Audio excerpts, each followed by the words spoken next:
আরে আরে, ওখানে ওই দুটো আবার কি? যাই তো দেখে আসি। আরে বাহ, এদিকে দুটো পাতিহাঁস, তাড়াতাড়ি করে শিকার করে ফেলি, তা না হলে আবার ওরা পালিয়ে যাবে।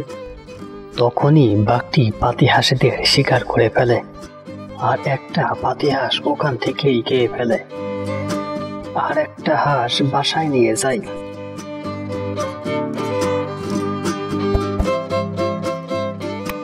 শরীরটা এখন খুব ক্লান্ত লাগছে, এখন একটু বিশ্রাম করি, পরে হাঁসটি মজা করে খাবো।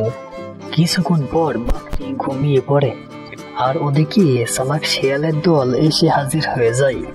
আরে বন্ধু, ওই দেখ, বাঘ মামা আমাদের জন্য খাবার নিয়ে এসেছে। এখন যা তো, তাড়াতাড়ি করে হাঁসটি নিয়ে আয় তো। আরে না, বাঘ মামার সামনে যেতে আমার ভয় লাগে, তুই যা। আরে ভয় তো আমার লাগে, সবচেয়ে বড় কথা হলো আমার হাঁটার শব্দ তো হলো না, তা তো তুই জানিসই। বন্ধু, তুই যদি বাঘের সামনে থেকে খাবারটা না আনিস, তাহলে আজকে তো আমাদের না খেয়ে থাকতে হবে। এখন দেখ তুই কি করবি। তোকে নিয়ে না আমি আর পারি না। প্রথমে সবকিছুই ঠিক থাকে, শেষে এসে তোর কোনো না কোনো সমস্যা হয়েই থাকে। আচ্ছা, আমি যাচ্ছি। আর শোন বন্ধু, বাঘ মামা যদি আমাকে ধরে ফেলে, তাহলে তুই যদি পারিস আমাকে বাঁচাস, যেন পালিয়ে যাস না, একটু বুদ্ধি খাটাস। বাঘ কিন্তু বোকা আছে। তাহলে আমি গেলাম। আচ্ছা যা, তুই তাড়াতাড়ি করে হাঁসটি নিয়ে আয় তো। তখনই শিয়ালটি বাঘের শিকার করা পাতিহাঁস চুরি করে নিয়ে আসে, আর বোকা বাঘ কিছুই টের পায় না। বন্ধু, হাঁসটি নিয়ে এসেছি, চল এখন পালাই। আরে পালাবি কোথায়, এখানে বসেই খেয়ে যাই।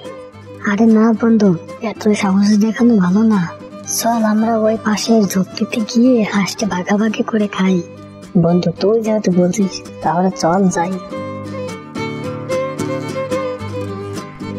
অনেকক্ষণ পর বাঘের ঘুম ভাঙে, তখন বাঘটি দেখতে পায় পাতিহাঁস আর সেখানে নেই। এখানেই তো হাঁসটি রেখেছিলাম, তাহলে হাঁসটি গেল কোথায়? কার এত সাহস যে আমার বাসা থেকে আমার শিকার চুরি করে নিয়ে যায়? একবার যদি চোরকে ধরতে পারি না, তাহলে ওকে আস্ত চিবিয়ে খাবো। কিন্তু এখন আমি কি করব? আমার তো খুব খিদে পাইছে, যাই কোনো শিকার পাই কিনা দেখে আসি।